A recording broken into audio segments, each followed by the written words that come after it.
Meu nome é Jéssica, eu sou estudante de psicologia. Não tem muito além disso. Vocês vão ver que as pessoas que estão lá não são tão diferentes assim de nós, não. A ideia que a gente tem delas vai mudar depois desse primeiro encontro e dessa primeira experiência. Será que ela também é interna?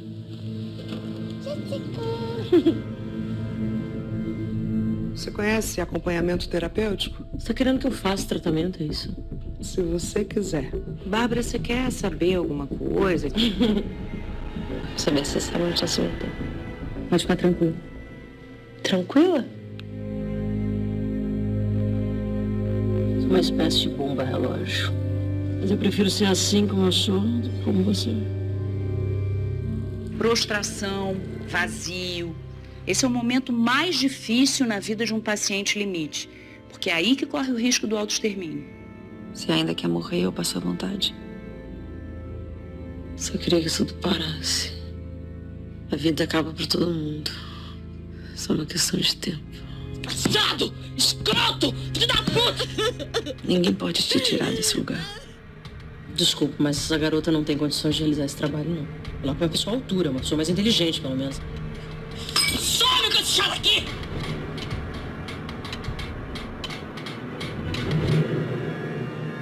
Você não é amiga da Bárbara, né? Não.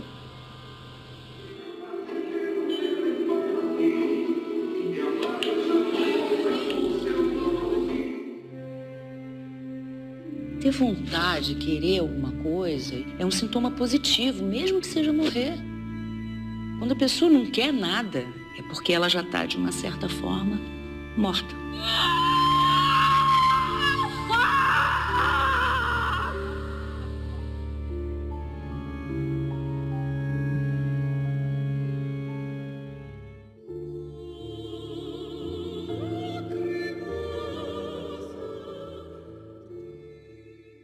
Então vamos lá, amigos e amigas, estudantes, colegas, estamos juntos aqui hoje para conversar com a Carolina Monte Rosa, uma atriz brasiliense que está dividindo o seu tempo com a gente e vem tomando as cenas do mundo artístico já há algum tempo. Ela vai falar da experiência dela, né, nesse trabalho de atriz.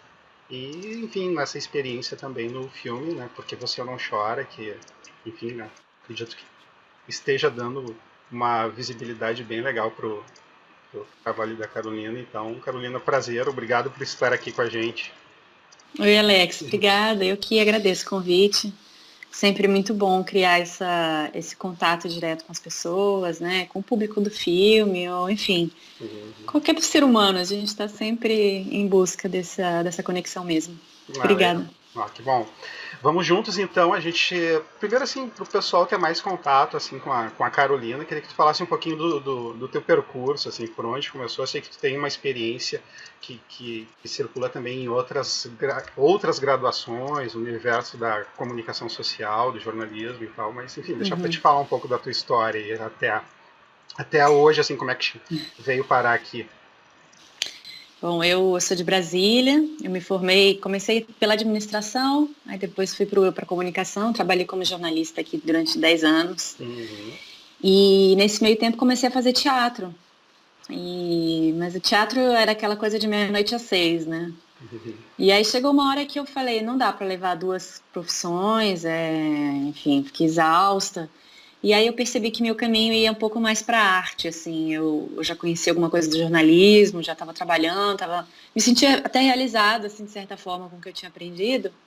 Assim, óbvio, num mundo pequeno, né, aqui em Brasília e tal. E a atuação, essa coisa do se jogar artístico, era um desafio muito grande para mim. E aí meu olho saltou.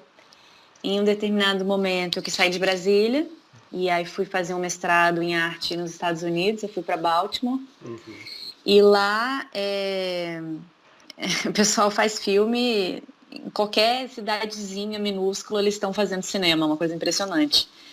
E eu comecei a fazer filme em Baltimore mesmo, e depois fui para Nova York, depois fui morar em Los Angeles, e aí aperfeiçoei minha técnica, né, eu estudei a técnica mais, né.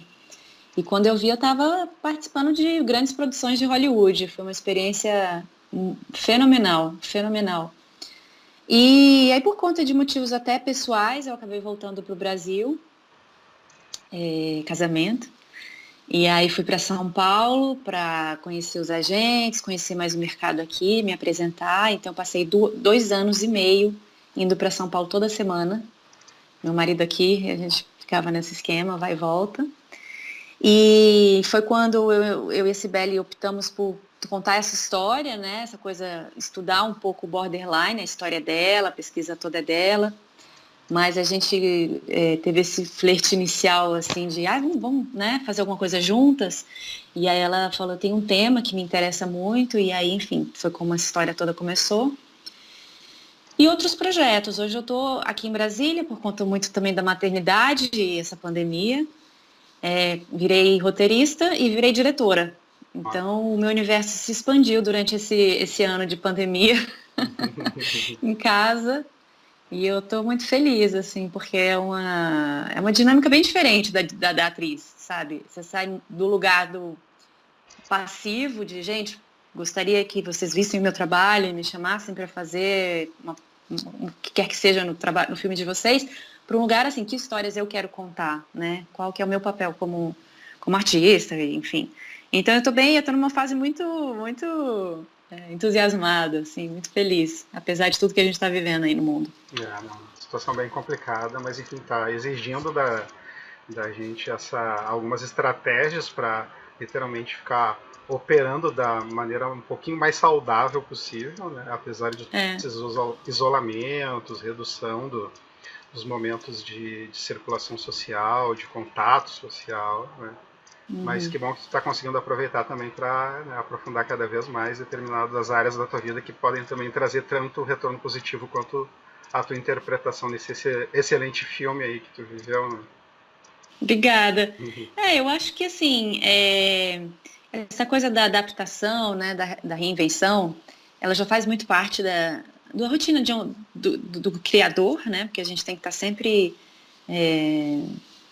se colocando em novas peles, em novas realidades. Esse é o que a gente trabalha com isso, né? Com essa falta do óbvio, do padrão ali. A gente está sempre buscando alguma coisa que não fez ainda, um novo desafio.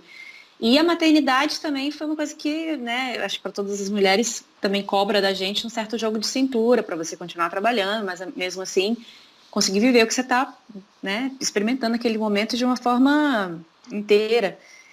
E ainda veio uma pandemia, então assim, foi a cereja no bolo, né, de o que eu vou fazer agora? E eu acho que as pessoas estão se saindo bem nesse momento. Sim. Tu chegou a ter contato com o vírus mesmo, assim, Tive Covid aqui. Eu, meu marido, a pessoa que ajuda a gente aqui também. Nossa. Minha filha, o teu marido é médico? É da área da saúde? Ele é da área da saúde, ele é clínico geral e geriatra. E a gente não sabe quem trouxe para casa, né? Se foi ele, por conta do contato com pacientes, ou as meninas, né? Que, enfim, em algum momento elas ficavam direto aqui, ela ficava direto aqui, mas em algum momento a gente foi afrouxando também, né? Assim, as pessoas precisavam ir em casa, ver a família, os filhos, e aí a gente não sabe como é que foi isso, porque, sei lá, dizem que no hospital às vezes é mais seguro do que no mercado, né? Porque lá eles estão mais vestidos de uma forma um pouco mais segura mesmo, protegida. E na rua a gente acha que está protegido, mas às vezes não está, né? Então fica... Mas já passou tudo, conseguiram encarar essa situação? Já tem meses isso, já tem uns 3 meses, eu acho. Foi bem intenso, porque eu acho que tem um efeito muito psicológico também, né? Mais do que físico em algumas pessoas. Para mim foi mais uma questão de falar, caramba, essa doença já levou tanta gente, olha o que a gente está vivendo, assim, e todas aquelas memórias, né? Desde março, assim, da coisa degringolando pelo mundo e você vendo chegando cada vez mais perto. Então, para mim teve esse impacto muito sentimental, assim. Meu batimento cardíaco não caía, não baixava de jeito nenhum. E aí eu precisei cuidar mais da minha cabeça do que do corpo em algum momento, mas deu tudo certo.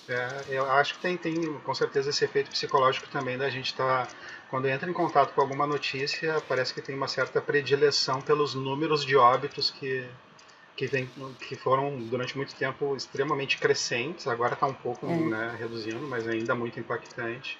E aí a gente acaba assustando, né, com essa experiência. E a imprevisibilidade, né, de como a coisa te pega, porque pode ser super tranquilo e pode causar danos muito sérios, né, assim, até que permanecem. Essa coisa do ciclo da doença ser longo e repetitivo, de forma que você fica bem, de repente você piora, daí você fica bem, você piora, você fala, gente, será que eu tô curada mesmo, né, É complicado, mas eu acho que assim, o fato da gente saber que agora existe um tratamento, de certa forma, né? Se começar a tratar cedo, a medicação hoje já é outra daquela época. É diferente, mas você vê também que tem uma segunda onda que está fazendo os países entrarem em lockdown, então também não é tão diferente assim, né? Não está tão sob controle. Essa coisa da mutação do vírus e tal. Como todo mundo, a gente, né? Ninguém sabe. Agora que tu tá falando essa questão aí, que já faz algum tempo que tu teve contato com o Covid, me veio a ideia de que se tivesse complicado, tu não conseguiria nem ver o lançamento do filme. Isso. Por isso que daí eu vi uma entrevista que tu estava comentando lá com a Cibele. Quando a gente fala Cibele aqui, só para o pessoal ter claro, foi um outro bate-papo que eu fiz lá com a Cibele Amaral. Ela é psicóloga e escritora e diretora, né? Teve contato direto com essa produção de cinema, e por isso que a gente fala em Cibele aqui. Mas tem essa ideia assim, de que eu vi em outras entrevistas, eu tô deixando claro assim, que entrou em contato com a Cibele porque estava com um certo receio de não conseguir ver o filme concluso. E, enfim... Agora eu entendo porque... Eu falei, Cibele, eu tô precisando ver esse filme porque vai que o mundo acaba, né? E ela, para com isso, que não acaba nada. E eu, no meu mundo fantasioso, e eu falei, não sei, vai que sobram poucos indivíduos, né? E aí eu falei, não, acho que a Cibele tá certa, deixa eu aguentar mais um pouco. Mas eu já tava morrendo de curiosidade, eu falei, essa é a minha chance, né, de eu conseguir ver esse filme. Ela não vai conseguir dizer não. Ela disse não. O Covid pode me ajudar nisso, eu ver o filme. Eu falei, agora eu tenho o argumento. Mas você sabe o que foi um presente, assim, pra mim, porque eu vi o filme com o público, né? E eu acho que eu esperei tanto, assim, eu maturei tanto a ideia, a personagem, todo esse processo. Foram 3 anos. A gente rodou em 2017. Então, agora que o filme ficou pronto, foi quase que um presente para mim, assim, poder vê-lo junto com as pessoas. Foi a primeira vez que eu não... Eu acho que nesse processo todo eu fui desapegando tanto de tudo, que eu vi o filme uma vez no dia da estreia, né, que foi aquele dia, uma sexta-feira lá no Canal Brasil, por conta do Festival de Gramado. A minha filha esse dia quebrou os 2 dentes da frente, meu marido estava de cama com um piriri. Durante o filme ela queria meu colo de qualquer jeito, não podia ser de mais ninguém. Então eu vi trechos do filme, porque, né, tinha que dar atenção, aquela coisa toda.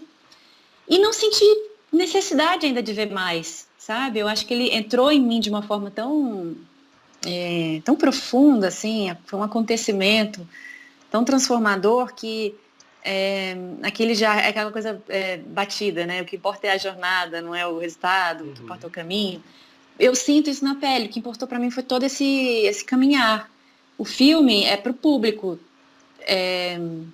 Eu não tenho necessidade de ver, de julgar, e é uma experiência nova para mim. Eu sempre gostei de ver meus trabalhos. Sempre fui bem, vi uma vez, via 2, editava para colocar nos portfólios e tinha uma relação bem de ver mesmo. E dessa vez eu entreguei, assim, esse papel. Eu acho que a Cibele fez isso comigo, sabe? Ela foi me mostrando, assim, esse filme é maior do que a gente. Então meu ego com a Jéssica desapareceu. E aí você vê agora a forma como ele caiu na mídia e no circuito dos psicólogos e entre o público, a quantidade de entrevistas e lives que a gente acabou dando, né? como a gente aprofundou esse debate, esse discurso sobre esses personagens, sobre a situação do acompanhamento terapêutico, como eu aprendi de psicologia. Hoje em dia eu recebo mensagens do Brasil todo sobre linhas terapêuticas e coisas que eu falo, gente, eu nem entendo disso, né? Apesar de eu me esforçar, não entendo, não sou profissional da área, mas assim, eu me sinto inserida nesse contexto. Então, Daqui a pouco eu vai fiquei ter uma muito nova feliz faculdade com pela esse filme. frente aí, hein? Pois é, eu falei, mas já fiz tanta faculdade, já fiz mestrado, tá na hora de eu produzir coisa, né? Eu vi uma, não sei se foi uma entrevista tua, tu comentando, não sei se tu fez um pouco de faculdade de psicologia ou pensou em fazer, não ficou claro, assim. Eu não cheguei a fazer não, mas eu adoro psicologia, eu faço psicanálise já há muito tempo. Uhum. E como ator, a gente acaba, eu não sei, uma área paixão da gente, né? Porque o trabalho do ator é observar as pessoas, tentar entender os padrões, quando você cria um personagem. Agora escrevendo, aí que a coisa fica mais complexa ainda, porque você tem que criar personagens com arco, né? Com drama, com falhas. Com o quê? Personalidades do personagem. Sim, então. e tem que ser carismático, mas tem que ser humano, tem que ter um conflito. E não é um personagem, são vários. E eles interagem, né? E isso tem que ser realista, as pessoas têm que se identificar. Então, não tem como dizer que não é um estudo sei lá, do ser humano, né? Da cabeça do ser humano, da psique. Então, eu acho que cada vez mais eu tô mergulhando nisso e se eu tivesse mais tempo, talvez fosse mais jovem, até encarava uma faculdade. Mas hoje em dia eu tô a fim de criar mais arte. E aí contratar consultores de psicologia para poder ajudar nessa parte, com força, com solidez. Ótimo. Me diz uma coisa, tu consegue dar uma sinopse, assim, para quem ainda não... Tem muita gente que não viu o filme ainda e tá desesperado para ver. Né? Tem gente que perdeu essa única exibição, assim, grande que foi pelo canal, né? Aquela sexta-feira, como tu diz. E, enfim, em virtude da pandemia, os cinemas, né, alguns estão trabalhando, mas até o lançamento aí pode demorar até o ano que vem mesmo, talvez sair em streaming, pelo que a diretora comentou e tal, né? Mas eu queria que tu desse uma sinopse, assim, a tua sinopse, a tua visão do filme, o que aborda esse filme, Porque Você Não Chora. Bom, o filme, ele aborda o encontro de duas mulheres, uma estudante de psicologia, que é uma menina fechada, muito dedicada, muito disciplinada, mas que a vida dela é trabalho, é a obrigação, ela tem uma irmã mais jovem. Então esse é o universo dela, ela tem uma origem, ela vem do interior. E a outra pessoa é uma paciente de transtorno borderline, que é uma mulher cheia de vida, uma mulher que derrama emoção, né? Ela, por ser border, ela não tem as bordas, então tudo dela é muito intenso. Então ela jorra emoção, jorra sentimento. Então esse contraste entre as duas é o que fala o filme. Mas tecnicamente, em termos de sinopse, né, a Jéssica, que é estudante de psicologia, ela é designada uma paciente borderline, então ela começa a fazer o acompanhamento terapêutico dessa personagem border. E aí a relação entre as duas vai gerar em ambas as personagens resultados, né? E aí a gente vai ver o que cada uma causa na outra, né? E quais são as mazelas psicológicas que cada uma carrega. Cada uma vai evidenciar o universo psicológico uma da outra. E aí, vamos ver quem fica bem, quem fica mal. Suspense. Muito bom. Não sei se eu expliquei direito. Explicou assim, ótimo. É bom saber a tua visão, assim, para deixar claro para o pessoal que está percebendo. E no caso, a Carolina, para quem ainda não viu o filme, interpreta a Jéssica, que é essa estudante de psicologia, que não sei se dá para dizer, mas é quase que o oposto da personalidade, pelo menos que eu estou percebendo agora, da Carolina. É muito diferente. Muito diferente, né? A maneira de olhar, de mexer no cabelo, é outra pessoa, né? E isso que choca também nessa desenvoltura que tu teve nesse papel, assim, né? Então... Não, é outra... Eu estudei muito com a Cibele, porque, imagina, eu cheguei para... ela foi desenvolvendo um argumento, né? E depois de um tempão chegou com o roteiro. E E eu quis fazer a Jéssica. Eu falei, me interessa a Jéssica. Ela, sério? Eu, sério. Ela, uai, mas, né? Não, a Jéssica. Não sabia nem dizer muito porquê, mas eu queria fazer ela. E aí ela falou, ela vira pra mim e fala, não, porque ela é... Qual foi o jargão que ela usou? Eu tenho até anotado aqui, gente, porque é muito interessante. Ela vira pra mim e fala, não, ela é uma masopata neurótica com traços border. E eu, meu Deus, né? O que é isso? Então eu tive que estudar psicopatia, autismo, rigidez, masoquismo. Uns termos que eu falava, gente, e então minha cabeça ficou desse tamanho. Eu falei, como é que eu vou interpretar um personagem? Eu tô entrando numa teoria, assim. E aí, aos poucos, eu fui entendendo o que significava cada termo desse que ela usou no corpo dela. Um estava no olhar, o outro estava na forma como ela se relacionava, o outro estava na forma como ela falava. E aí eu fui construindo com a Cibele, né? Obviamente ela sempre foi o meu guia nisso. E aí a gente foi construindo essa personagem e por fim entrou a questão da voz, porque era outra fala, era outra musicalidade, né? Da fala dela. Ela é muito assertiva, eu dou umas gaguejadas. Então volta e meia eu dava umas gaguejadinhas. Não, ela não é isso. E é muito legal quando você entende mesmo esse personagem, você consegue voltar nele qualquer hora. Sabe? Não porque ele vira só uma forma, mas... E esse é o grande barato da atuação, porque se ele vira só uma forma, ele não emociona, né? Ele vira só um retrato ali. Mas ele tinha que ter a forma e ele tinha que ter a emoção. Porque é muito interessante, assim, ela é uma mulher muito reprimida. Então, era uma atuação que tinha que ser muito... como é que fala? Ai, meu Deus. Que não põe pra fora. Ela é muito... esqueci a palavra, mas pra dentro. Introspectiva, mas que tem uma outra palavra que é perfeita no mundo da atuação, mas eu me esqueci. Introspectiva, contida. Contida. Ela é contida. Só que você não pode simplesmente não se relacionar com as coisas que estão acontecendo. Ela é contida, mas dentro tem um vulcão de emoções, assim, sabe? Que talvez ela nem tenha consciência, mas ele tá lá. Em algum nível muito profundo, ele tem que estar lá, porque senão as pessoas não...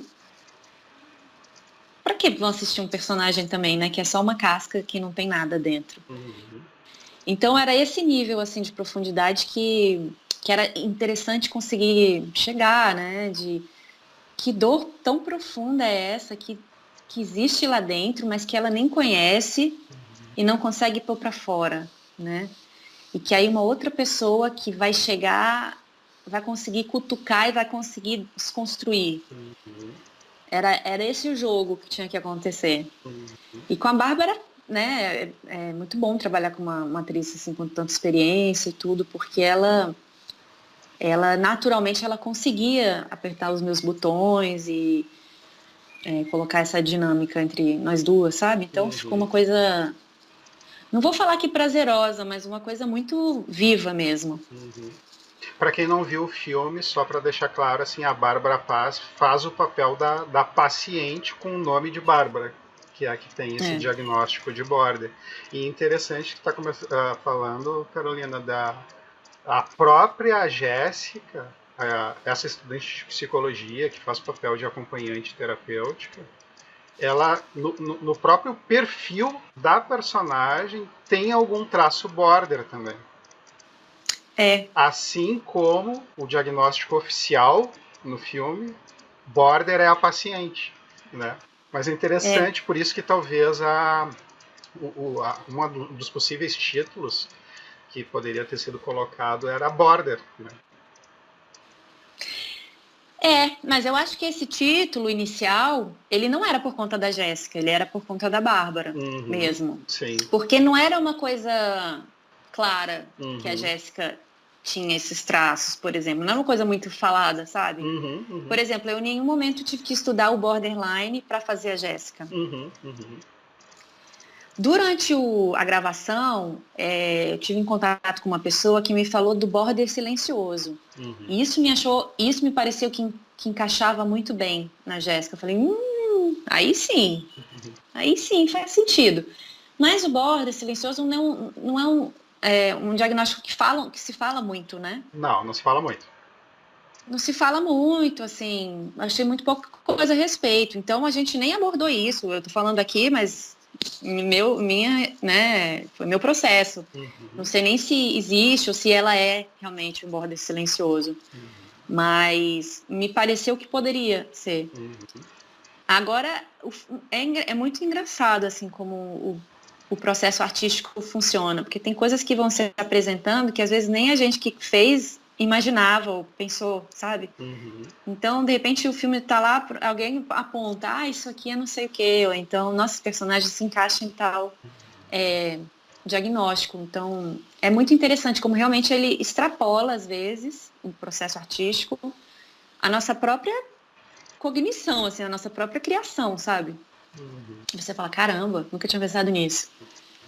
Interessante. E essa preparação, fala um pouquinho mais, como é que foi a preparação? Tu entrou em contato com livros, com vídeos, com pacientes? Como é que foi essa preparação para chegar nesse nível de detalhamento assim, das manifestações da Jéssica, assim, tendo em vista todo esse contraste que tem com o teu perfil?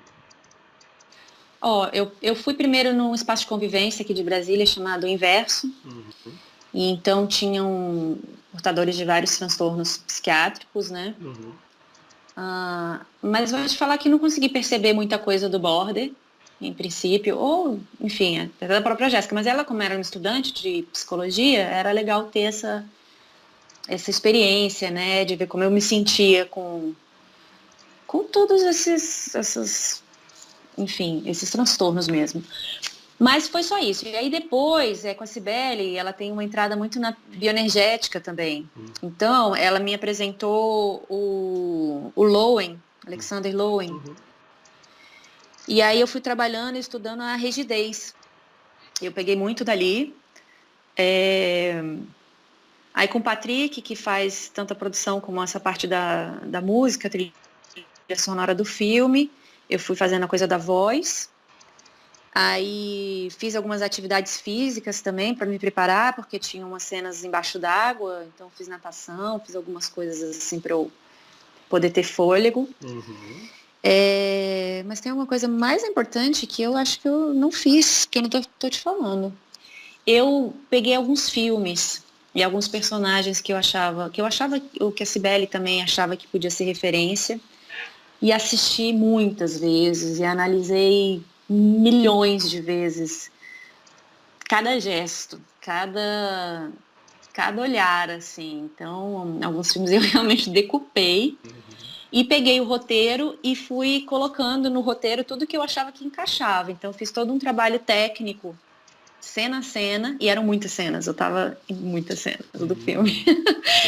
E aí eu fiz todo esse trabalho anterior, que quando você chega no set, de certa forma, você tem que conseguir abrir mão, de certa forma, também, né? Um pouco, para ele poder ter vida. E era muito engraçado porque era uma personagem engessada, né? Que a voz tinha que ser mais grave e tinha um jeito de falar, e o corpo também é mais duro, tudo dela, o olhar dela era toda duro. Aí a Cibele falava, não, mas se improvisa. Sim, eu não consigo fazer isso. Não, mas tá duro. Mas ela é dura. E eu ficava assim, gente, será que isso tá ficando bom? Eu fiquei muito até insegura, assim, será que eu tô conseguindo fazer algo? Porque era desafiador, né, nesse aspecto. E aí, lá no set, a gente fazia uns exercícios de bioenergética, né, que a Cibele também me ajudava. Então, era uma forma de chamar também a emoção quando tinha que vir, porque apesar de tudo isso, ela tem os momentos de catarse dela, né, no filme. Graças a Deus, porque senão, né, como é que você assiste também? É isso. Maravilha. E interessante tu falando das manifestações da Jéssica, tu começou a se transformar nela aqui na minha frente. Né? Sério? Duro, o olhar começou a mudar. Quase que nasceu a Jéssica de novo aqui. É diferente, mas é louco porque eu, né, nesses 3 anos da minha vida, aconteceram muitas coisas na minha vida, e quando o filme foi lançado eu estava num lugar muito diferente, né, com uma bebezinha aqui, enfim, e eu meio que quase esqueci da Jéssica, de certa forma, assim, como é que eu fiz ela? E aí a gente teve que gravar um off pro filme, para o lançamento, a gente precisou regravar alguma coisa. E aí eu tive que achar essa personagem de novo. Eu falei, putz, sério que eu vou ter que entrar lá de novo?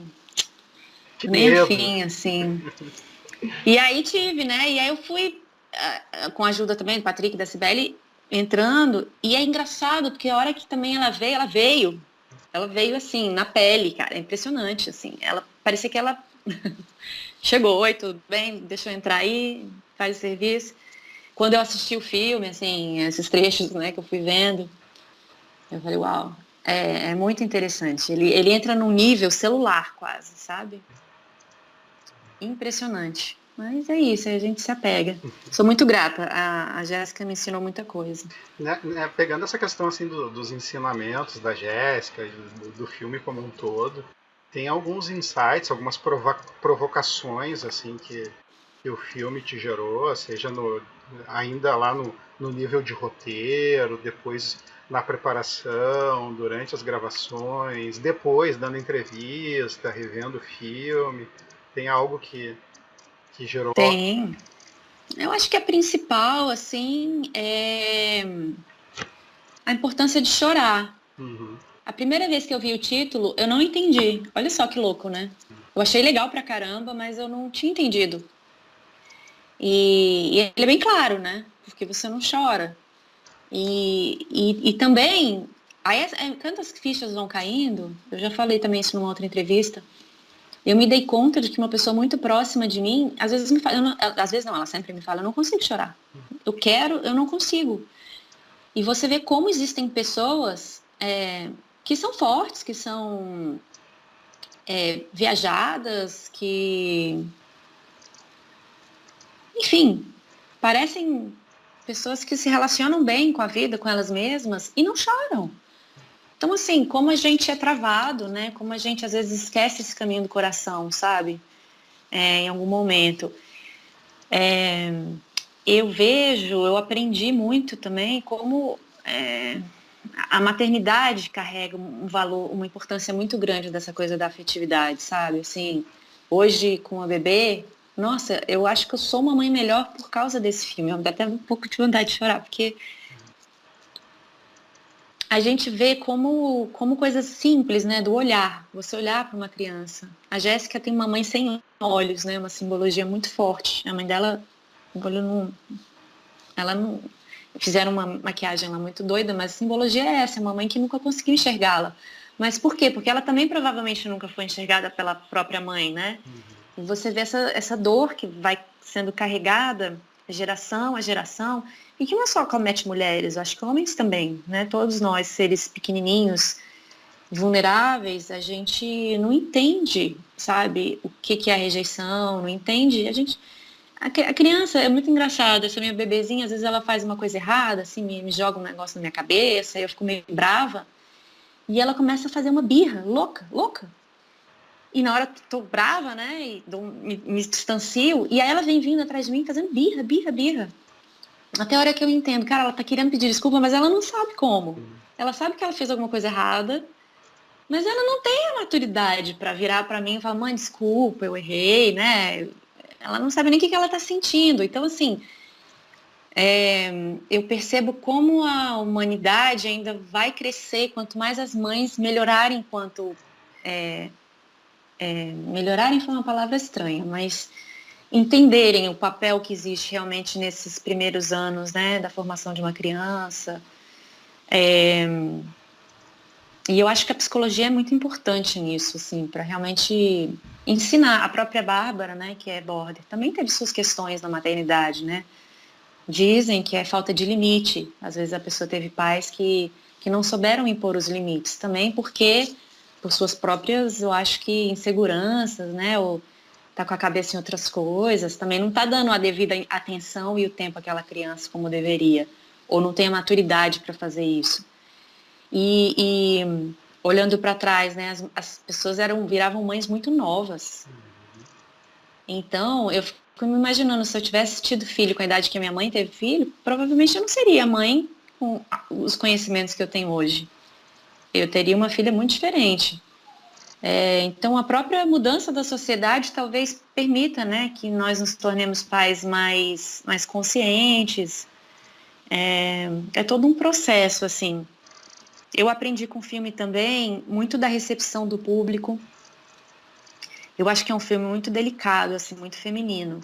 E eu acho que nem todas as pessoas estão dispostas a ver esse filme agora, sabe?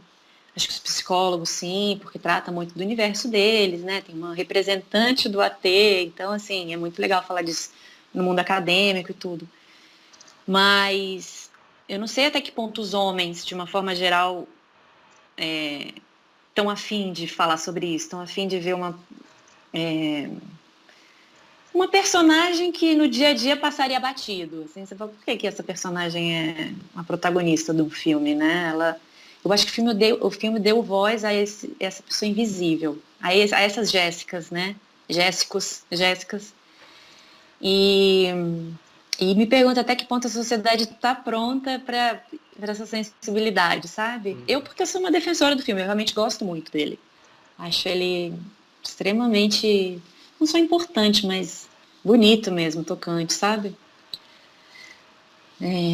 Então, assim, muitos ensinamentos. Cada hora eu lembro de um. Mas acho que esses são fortes. Não, bem fortes mesmo, bem importantes. Né? E essa ideia que tu traz de que o público que entra em contato com o filme talvez possa, no primeiro momento, ser mais feminino, acho que sim, até porque se a gente vê as próprias faculdades de psicologia tem mais mulheres do que homens, né? O público que segue os nossos trabalhos em vídeo, seja lá no YouTube, todas as nossas produções têm essa relação com psicologia, com psicopatologia, com desenvolvimento pessoal, e o perfil de quem segue esse tipo de conteúdo, na maioria das vezes, mais ou menos 80%, 90% é feminino. É impressionante isso, né? A gente também, nas entrevistas que a gente deu, até para a USP, a PUC de Minas, dá para perceber que é uma quantidade de mulheres muito maior que a de homens. Eu não sei por que isso, né? Você sabe me dizer? Aí pode ter algumas hipóteses, mas de forma mais assim, quase que antropológica, historicamente falando, as mulheres tendem a ter uma sensibilidade maior para pensar esses detalhes da alma humana, analisar um olhar, interpretar os olhares, os gestos, se preocupar mais com a qualidade dos contatos, a própria função da maternidade, né, na sociedade e tal. Então, as brincadeiras das menininhas, como é que é, dos meninos, e claro que aí entra também uma dimensão cultural também, né? Então, desde pequenininha, as menininhas sendo mais orientadas a cuidar, né? E os menininhos mais brigando, lutando, né? Então tem várias variáveis. Claro que daí também alguns vão elencar que determinadas características anatômicas, a estrutura óssea, muscular, determinismos ou não genéticos, enfim, aí é toda uma outra janela. Mas do ponto de vista cultural a gente pode perceber também o quanto a cultura em si ela vai trabalhando, né, nessa dificuldade de alguns homens também terem contato com essa dimensão mais sensível, mais sutil, né? E você sabe, talvez a Cibele tenha te contado, né? Essa ideia veio forte para ela porque ela, no acompanhamento terapêutico que ela fez na época da faculdade, acho que é isso, mais ou menos isso, tá? Pode ser uma história mais ou menos diferente, mas é isso. Ela foi informada que a ala feminina ia ser diferente da ala masculina. A ela, né? E era. A ala feminina tinha muito mais solidão e raiva. Ela percebeu muito grande, essa diferença muito grande, né, entre os pacientes psiquiátricos. E por quê? A mulher era mais largada lá, era mais abandonada, assim, sabe? O homem vem a esposa visitar, vem a mãe, a mulher fica lá mais estigmatizada, né, assim, a louca, fora do controle, essas coisas. Então, essa importância também de tirar esses rótulos todos da mulher, né? Ela é sempre considerada desde a bruxa até a histérica da TPM, até a histérica do trânsito, né? Assim, são muitos você leva o tom de voz, a pessoa já fala, você tá louca. Então, assim, a gente foi aprendendo a se calar, né, esses anos todos, assim, a não poder expressar medo, vergonha, raiva, tudo, frustração, até o básico da inveja, do ciúme. Você não pode falar essas coisas. Isso tá aí, é um outro aprendizado.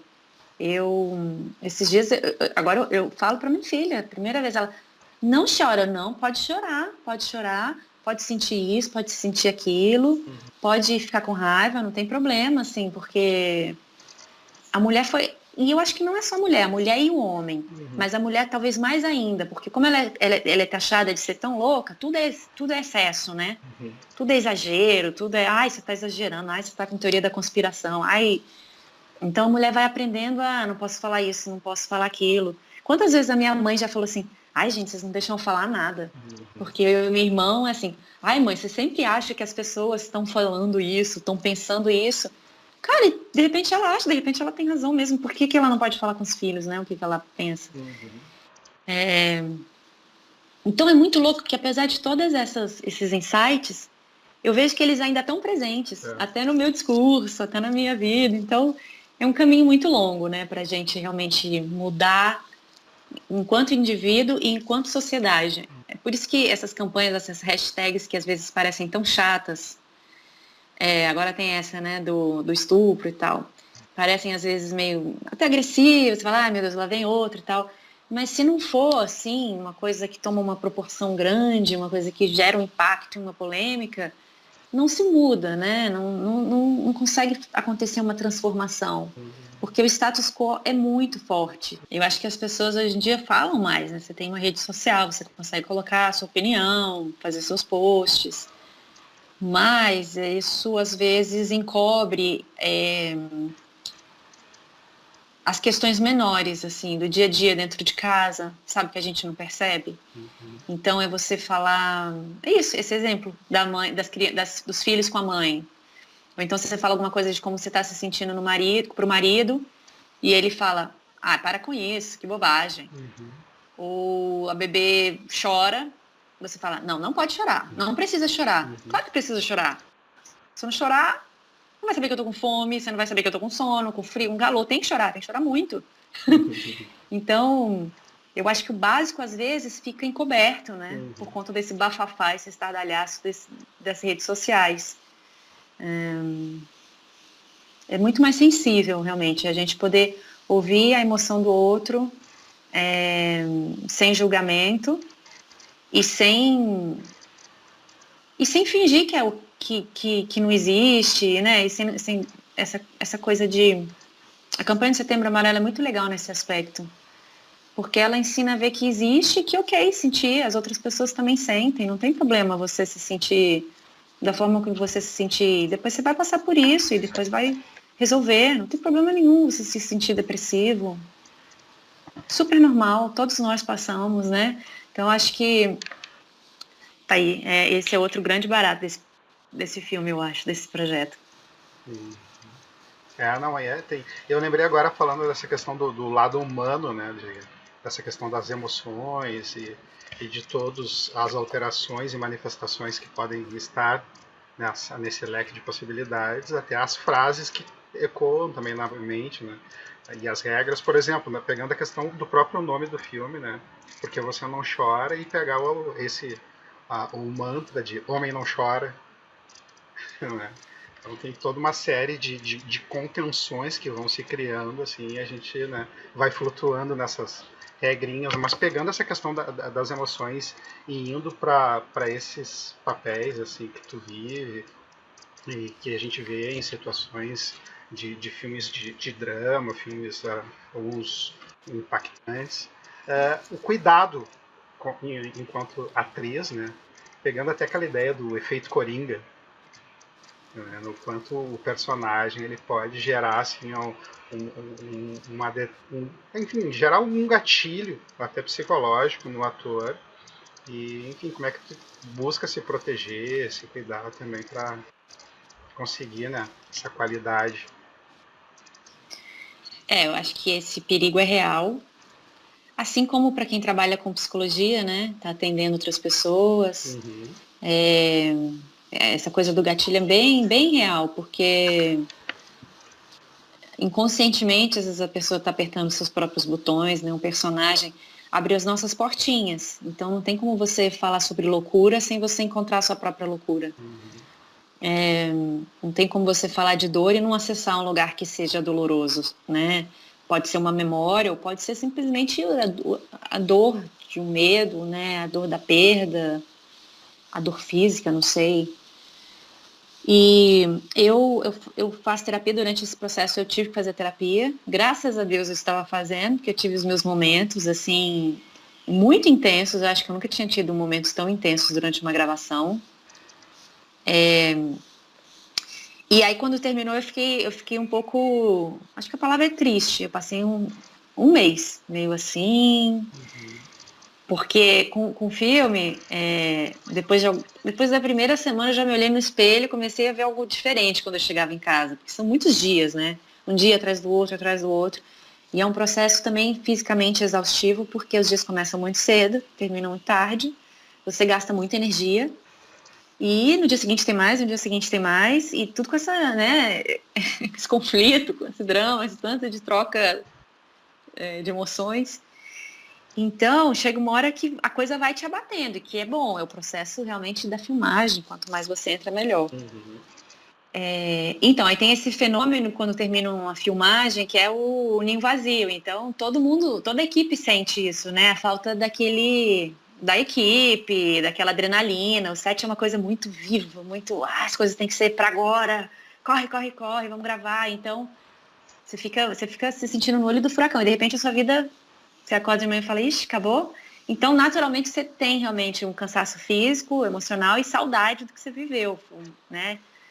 Mas o meu perdurou um pouco mais. Então, eu precisei, aos poucos, voltando para minha vida, para os meus esportes, né? Para os meus amigos, e falar, foi legal, mas acabou, agora... Assim, não chegou a ser patológico, não, tá? Não fiquei deprê em casa, nada disso. Mas eu percebia que eu tinha ido num lugar muito, muito intenso, que eu precisava trazer mais leveza. Eu fiquei dura, eu fiquei pesada. É quase como uma energia tivesse sentada aqui no meu ombro, sabe? Até no set, sempre com aquela cara, e sempre com aquelas roupas, e sempre contendo as emoções, né? Fala de tal jeito, então sempre me treinando para estar sempre com aquele olhar e tal. Então, aos poucos, eu fui retirando aquele peso. E eu fiquei pensando como é bom, né? Eu, como atriz, poder tirar esse peso, saber que ele não é meu. Imagina as pessoas que passam por esses transtornos e não têm essa perspectiva de falar, daqui a 1 mês resolve, daqui a 2 meses eu me livro, né? Isso me tocou muito. Como é desesperador, assim, você não vê uma luz no fim do túnel. E, por outro lado, existe ajuda, né? Existe ajuda, assim, existem excelentes profissionais, existem remédios. A própria Lady Gaga, outro dia, estava falando num trecho de uma matéria que eu recebi, uma entrevista, que para alguns transtornos não tem que tomar antidepressivo, são remédios para o cérebro. Eu não sei dizer, porque até fiquei curiosa que remédios são esses, mas ela falando, o meu papel agora é fazer com que essas informações que eu tenho, que são tão preciosas, mas que só pessoas que têm condições de pagar os melhores médicos têm acesso, e a minha missão agora é passar essa informação para todo mundo, porque eu não acho que isso é justo, só eu saber, assim, né, dessas novas pesquisas, dessas coisas, e o mundo inteiro não está sabendo disso. Aí eu fiquei, gente, do que ela está falando? Mas é muito bom ver também que existe essa possibilidade, existe uma saída, né? Se tem uma rede de ajuda, se tem uma amiga, se tem um familiar, né? Se tem campanha pública que ajuda a gente a entender que você não está sozinho, existem possibilidades, mesmo que você não cure totalmente, mas você consegue ter uma vida, talvez, né? Um pouco mais viável, assim. Não, com certeza. Desculpa, fala. Não, com certeza. Tem várias estratégias, assim, mesmo em situações mais graves de psicopatologia, de doença mental. Alguns ainda hoje, por exemplo, pegando essa situação que tu representou da da Jéssica e com a Bárbara, e essa dimensão do border, ainda hoje não se fala em cura dessa alteração border. Mas isso não quer dizer que não existe tratamento para ter uma qualidade de vida muito, muito boa, né? Olha, eu conheço Então, 2 borders que é impressionante a mudança deles com o tempo, com o processo, o tratamento que cada um fez, assim, é impressionante. Não tem nem como esconder, sabe? São pessoas hoje em dia super bem resolvidas com a doença, conseguem falar sobre isso, conseguem atuar em prol da sociedade, enfim, sabe? Pessoas tratadas assim mesmo. Parece até que tá curado. Isso aí. Agora, assim, para mudar um pouco o foco, e a Carolina cantora, hein? Eu vi um vídeo aí na internet. Não acredito, você fuçou minha vida toda. Detetive. Isso que é um bom entrevistador, olha, nota 10, viu? Eu vi uma Carolina Monte Rosa ali cantando, super afinada, empolgada. Opa, mas será que. Que vídeo você viu? Ah, eu vi lá no. Você lembra? Lá no teu canal no YouTube. Eu vou colocar aqui pro pessoal ver. Não faça isso. Não é nada demais. Ela vem e ninguém mais bela. Oh, baby, I wanna be yours tonight. Sem botão no tempo, no topo, no chão. Em cada escada, caminhada, pé de caminhão. Seu horário nunca é cedo, aonde estou. E quando escondo a minha olheira é pra colher amor. Sala, sem ela tem janela, inclina em cerca de atenção. Ela vem e ninguém mais, ela vem em minha direção. Sala, sem ela tem janela, inclina em cerca de atenção. Ela vem e ninguém mais bela vem em minha direção. La la la la la la la la la la la la. La la la la la la la la la la la la la. Mas eu tenho um sonho frustrado aí, eu adoraria cantar. Eu tive um projeto musical que chamava Carolinas Não Contém Glúten. Era eu e outra Carolina, e já tem um tempo a gente se juntou com músicos de verdade, e aí eles faziam a parte pesada, a gente cantava, fazia umas artes, e fazia umas poesias, uma parte mais performática. Foi muito legal, e aí, enfim, não canto, meu irmão é músico, meu irmão é cantor, tem uma banda aqui em Brasília, bem conhecida e tal, mas eu tenho que estudar muito para poder começar a cantar, Mas, de verdade. tu tem esse lado, assim, mais de quase que uma cientista de onde tu entra, pelo jeito, pela questão. Até porque tu foi lá fazer o teu mestrado nos Estados Unidos, tu adentra nessa questão. E eu queria saber, assim, o que tu dá de sugestão para quem está vendo a gente e, enfim, começa a despertar esse lado, assim, desse mundo artístico e talvez tenha um sonho que tu conseguiu realizar aí de ser uma grande atriz. Que de conselho tu dá, assim, para quem está vendo a gente? Eu aconselho você a estudar. Existem escolas muito boas, e no Brasil e fora, né? E acho que o caminho é você encontrar por que você quer fazer isso. É uma pergunta muito importante, assim, porque acho que vai moldar o artista que você quer ser, sabe? Porque tem vários tipos de artista, não tem problema nenhum, né? Você decida qual que é o seu objetivo. Mas eu acho que você ter isso claro em mente vai te ajudar a escolher qual escola você quer ir, quantas horas por dia você vai gastar para se preparar. Porque tem aquele ator que, cara, canta, dança, escreve, aqueles artistas, né, londrinos que fazem absolutamente tudo, todos os sotaques, e são muito completos, e tem um corpo incrível, um corpo que eu digo assim, um corpo funcional, né, um corpo que tem uma voz projetada, que domina um palco, mas tem a flexibilidade para virar vários personagens, para dançar. Então, é um caminho que para algumas pessoas parece muito fácil e tal, e acontece de ser mesmo. Você pega uma Natalie Portman que novinha já estava lá colocada, né? Porque ela é maravilhosa, mas que para ela aconteceu desde nova na vida dela e ela só foi em frente, né? Cada vez melhor e tudo. Mas é um trabalho que exige muito, assim, da gente, é um trabalho de muito autoconhecimento. Para quem gosta de psicologia, eu acho que tem tudo a ver. E mesmo para quem quer só brincar um pouco, sabe? Se expor e se explorar, eu acho que eu recomendo para todo mundo, assim, é bom para você até se desinibir para fazer uma live. Hoje em dia todo mundo tem Instagram, quer fazer lives. É sempre bom.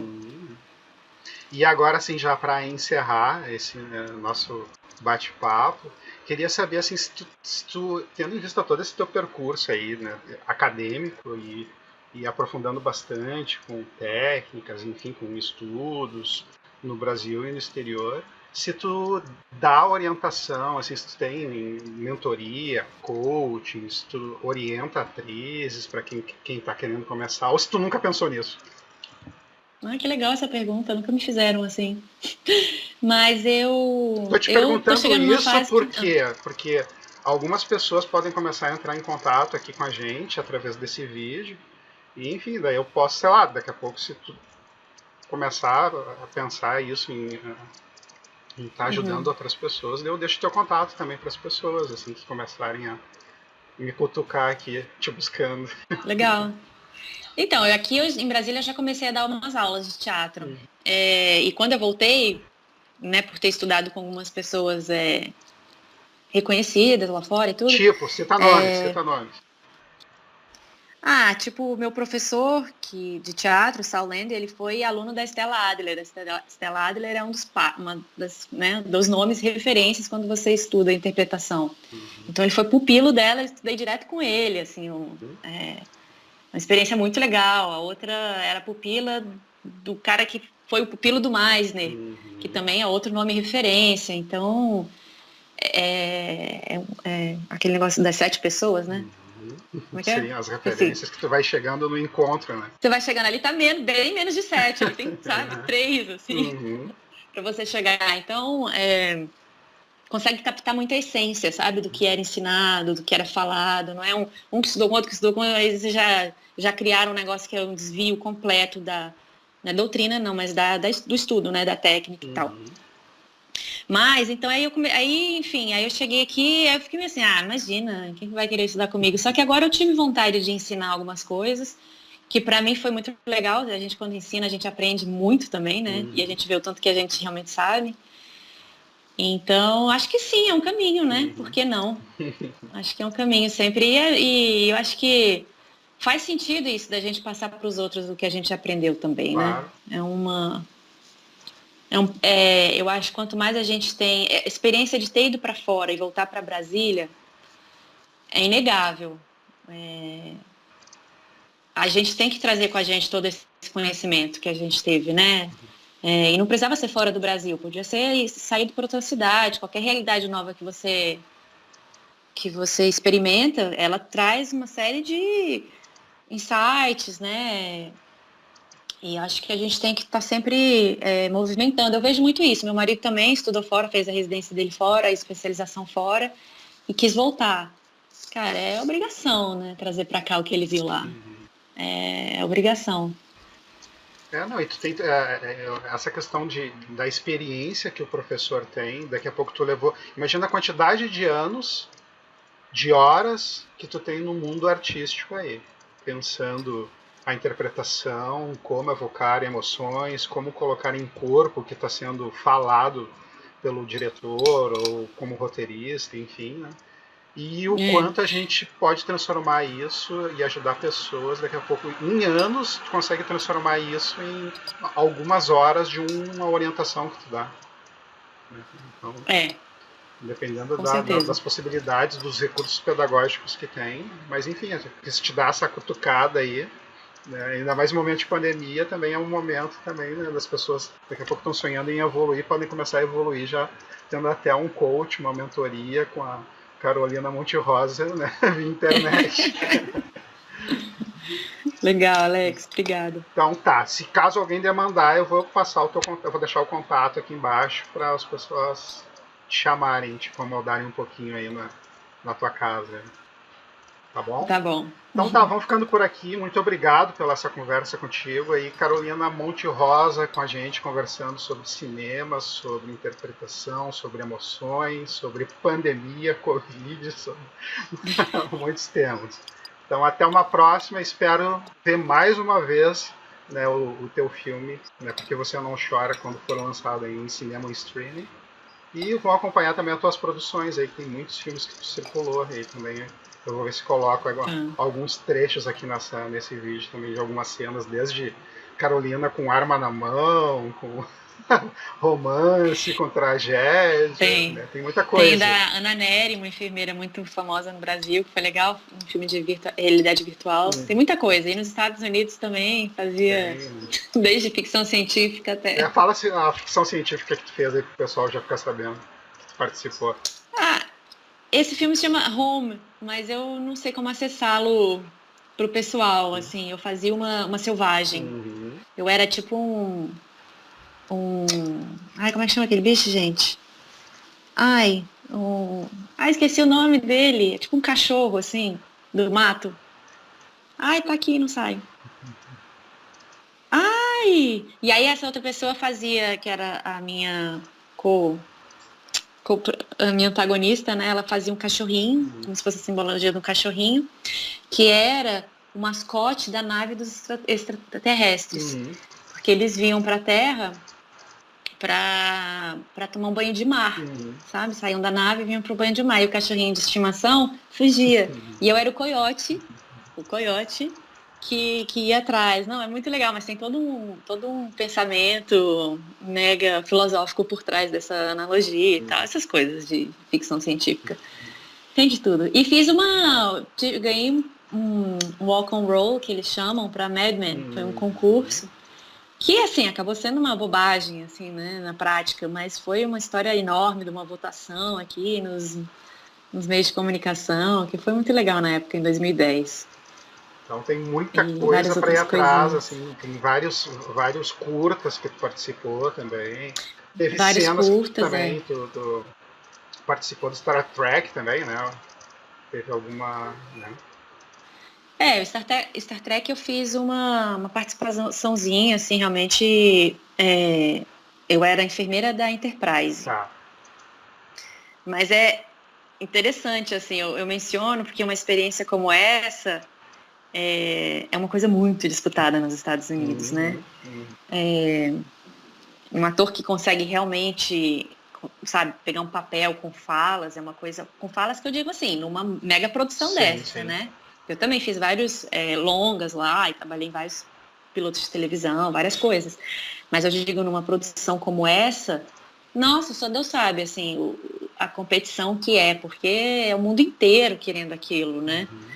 Então, não deixa de ser, assim, uma experiência muito legal. Eu fiz desde coisas que eu fui protagonista, até coisas que eu fiz figuração, e eu acho que absolutamente todas agregaram para a pessoa que eu sou hoje, enfim, as pessoas que eu vi em set, sabe, grandes diretores, grandes atores, que eu conheci, que eu falo, caramba, tem o telefone dessa pessoa no meu celular, não acredito, nunca vou ligar, mas fantástico, sabe? Sim. Desde assim, pequenos, e me serviu muito também para desmistificar, porque eu falava assim, tinha sets que eu entrava e que eu faltava cair o meu queixo, assim, literalmente, porque eu falava, gente, vocês não têm ideia do que é Hollywood no mundo inteiro. Vocês parecem tão inatingíveis, assim, é uma coisa que modela a nossa juventude, a nossa infância, a gente se baseia em personagens, sabe? Para as pessoas que a gente eles mudam nossos hábitos de consumo, a cultura de todo um planeta, assim. Vocês são algo extraordinário mesmo. E de repente você vê a pessoa ali carne e osso, achando que é tudo muito normal, que aquele é o dia a dia dela, né? E que eu ficava muito horrorizada e ao mesmo tempo desmistificando tudo isso. Não precisa ter esse temor de ver as pessoas, né? É uma pessoa que está eu sou atriz, né? E você faz um trabalho que está na tela, e é isso, nada mais que isso. Mas mexia muito comigo, assim, esse universo, era muito mágico, era muito legal. Eu sinto muita saudade, mas acho que se eu não tivesse voltado, por outros motivos na minha vida, né? Talvez eu não tivesse feito esse filme, que foi tão importante para minha história, sabe? Então, são essas coisas. Os filmes que agora eu estou escrevendo, eles vão existir porque eu acho que eu passei por toda essa trajetória, por toda essa jornada. Então, meio que nada é à toa, né?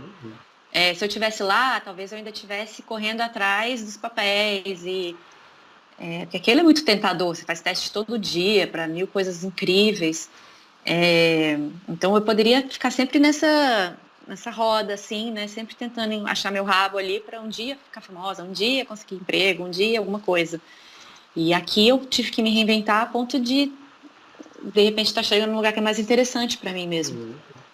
Para minha história. Não, excelente. Falei, não, falei pra caramba, né? Não, a gente não consegue mais encerrar.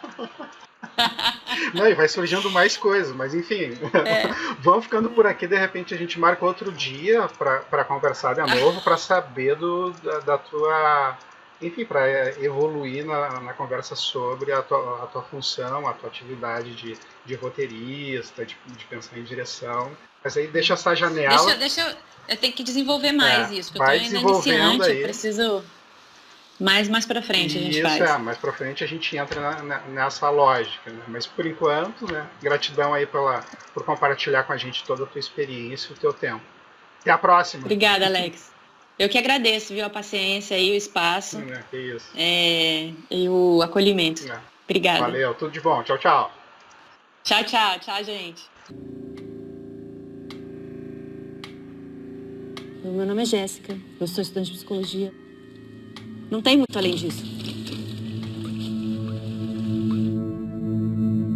Vocês vão ver que as pessoas que estão lá não são tão diferentes assim de nós, não. A ideia que a gente tem delas vai mudar depois desse primeiro encontro e dessa primeira experiência. Será que ela tá na interna?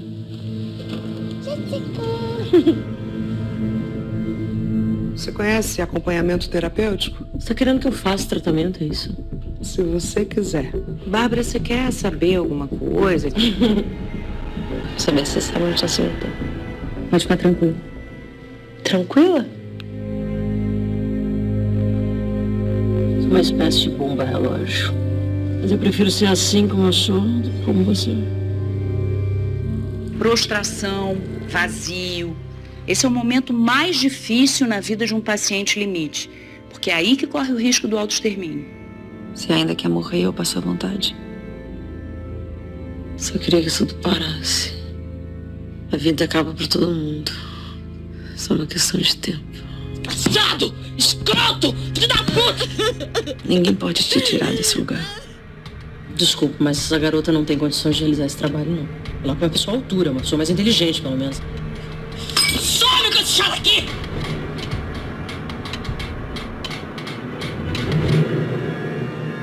Você não é amiga da Bárbara, né? Não.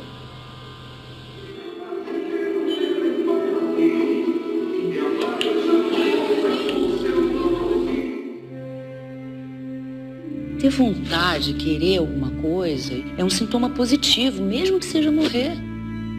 Quando a pessoa não quer nada, é porque ela já está, de uma certa forma, morta.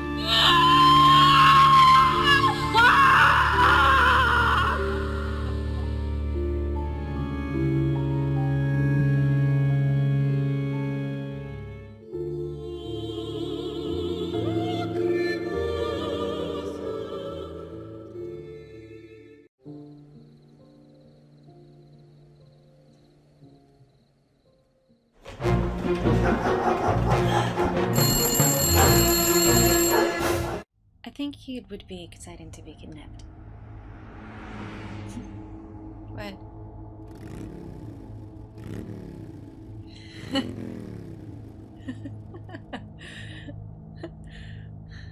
You better not. It's just fantasy.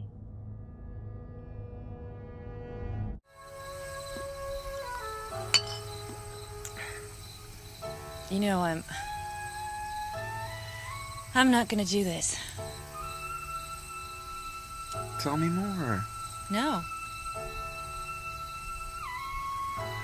Come on, finish what you were saying. Stop it. Words don't help you now.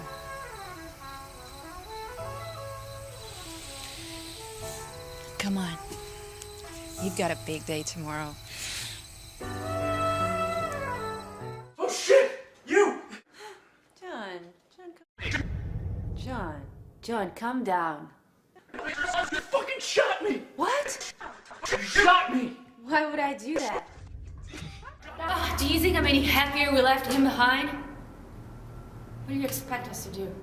We still don't have your army. Then we make one.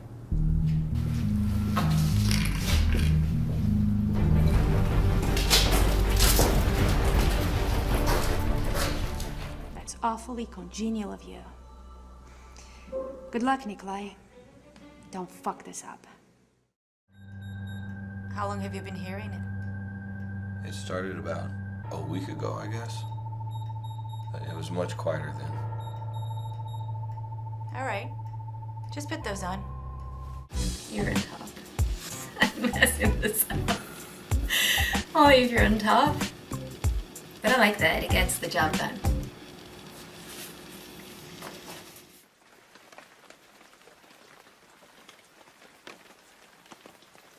Are you gonna stay? Only till you wake.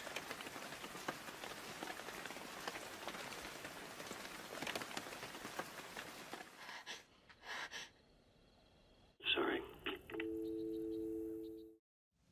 I know what you're up to.